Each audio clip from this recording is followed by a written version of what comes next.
আমাকে সমাজে এমন কয়েকটা ভরি আছে। ভরি কিতা ভরি বুঝেন না? শাশুড়ি শাশুড়ি এমন কটা শাশুড়ি আছে বুঝেন নি? ফুলারে বিয়া করানোর পরে বৌড়ারে মনে করে রোবট। রোবট আনছে রোবট।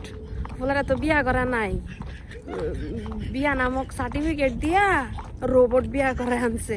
কাজের বেডি প্রত্যেকটা ভরিরই মনে করেন তিলে তিলে গড়া 30 থেকে 40 বছরের সংসারটা বউ গড়া তো এমন ভাবে তুইলা দেয় নিজের চোর সামনে তো সংসারটা 22 গেলে গাও।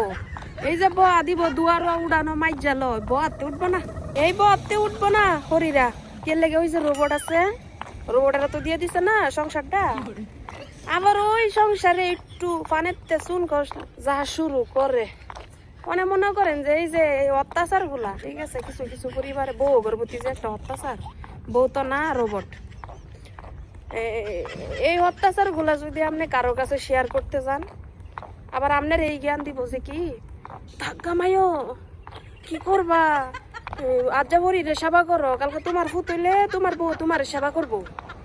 অনেক যে আসল একটা পয়েন্ট এই যে মানুষগুলাই কয় আজকে তুমি যদি তোমার ভরিরে সেবা করো কালকে তোমার ফুত হইলে তোমার ফুতের বউ তোমার সেবা করবো এমনি ঠিক আছে। এখন সবারই যে ফুত হইব এটার কোনো গ্যারান্টি আছে?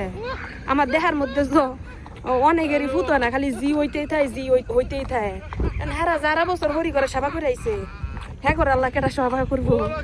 হেরা রোবট আনতো না রোবটের দরকার আছে না? হ্যাঁ